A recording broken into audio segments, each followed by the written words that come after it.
ആലപ്പുഴയിൽ മാത്രമല്ല നെയ്യാറ്റിൻകരയിലേക്ക് പോയാലും സമാനമാണ് കാര്യങ്ങളിൽ. അവിടെയും കർഷകർ തന്നെയാണ് പ്രതിസന്ധിയിൽ. കീഴ്ക്കുലിയിലെ 100 ഹെക്ടറോളം കൃഷിഭൂമിയാണ് വെള്ളമില്ലാത്തതുകൊണ്ട് കരിഞ്ഞുണങ്ങിപ്പോയത്. ജലദൗർബല്യം രൂക്ഷമായതോടെ 50-ലധികം കർഷകർ ദുരിതത്തിലുമാണ്.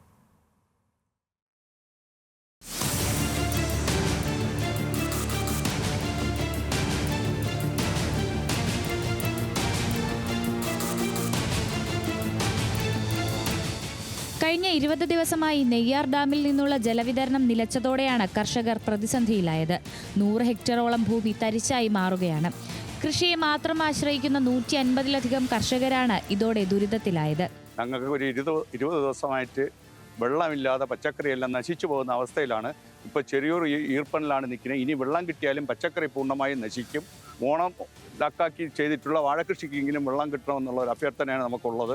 ബഹുമാനപ്പെട്ട ഇറിഗേഷൻ ഡിപ്പാർട്ട്മെന്റ് ഇതിനൊരു പരിഹാരം ഉണ്ടാക്കണം. അത് മാത്രമേ നമുക്കിനി ആശ്രയമായിട്ടുള്ളൂ. കൃഷിയിടത്തോട് ചേർന്ന് കിടക്കുന്ന കനാലുകൾ വറ്റിവരണ്ടു. പയറും വെള്ളരിയും ഉൾപ്പെടെയുള്ള ഇടവിള കൃഷികളെല്ലാം കരിഞ്ഞുണങ്ങി. ഏക്കർ കണക്കിന് പ്രദേശത്തെ കുലച്ച വാഴകളും ഒടിഞ്ഞു വീണു. ഇടതുകര കനാലിന്റെ കൈവഴിയായി എത്തുന്ന കൊല്ലയിൽ ബ്രാഞ്ച് കനാലിൽ വെള്ളമില്ലാതായതാണ് പ്രതിസന്ധി രൂക്ഷമാക്കിയത്. ഇവിടെ 100 ഹെക്ടറിലധികം കൃഷിയുണ്ട്. 150ഓളം കർഷകരുമുണ്ട്. എല്ലാവരും പച്ചക്കറിയും വാഴയും കൃഷി ചെയ്യുന്നവരാണ്. കൃഷി കൊണ്ട് ആശ്രയിച്ച് ജീവിക്കുന്നവരുമാണ്.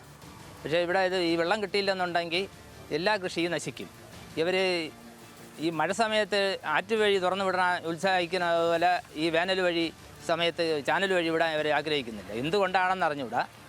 ഈ പാറശാല ഓവർസരെ വിളിച്ചപ്പോൾ പറഞ്ഞാൽ അവർ പണികൾ നടക്കുകയാണ്, അതുകൊണ്ട് വെള്ളം ഇപ്പം തുറക്കണ കാര്യത്തിൽ ബുദ്ധിമുട്ടാണ് എന്നാണ് അവർ പറയാൻ കഴിഞ്ഞത്. ഇനി ബാക്കി കാര്യങ്ങളൊന്നും അറിഞ്ഞുകൂടാ. 2 ദിവസം കൂടി ഈ അവസ്ഥ തുടർന്നാൽ പച്ചക്കറികളെല്ലാം പൂർണ്ണമായും നശിക്കുമെന്ന് കർഷകർ പറയുന്നു.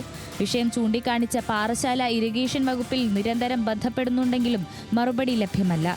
സംസ്ഥാനം വേനൽക്കാലത്തിലേക്ക് കടക്കും മുമ്പേയുള്ള ഈ പ്രതിസന്ധി കർഷകരെ ദുരിതക്കയത്തിലേക്കാണ് തള്ളിയിടുന്നത്. ന്യൂസ് മലയാളം, തിരുവനന്തപുരം.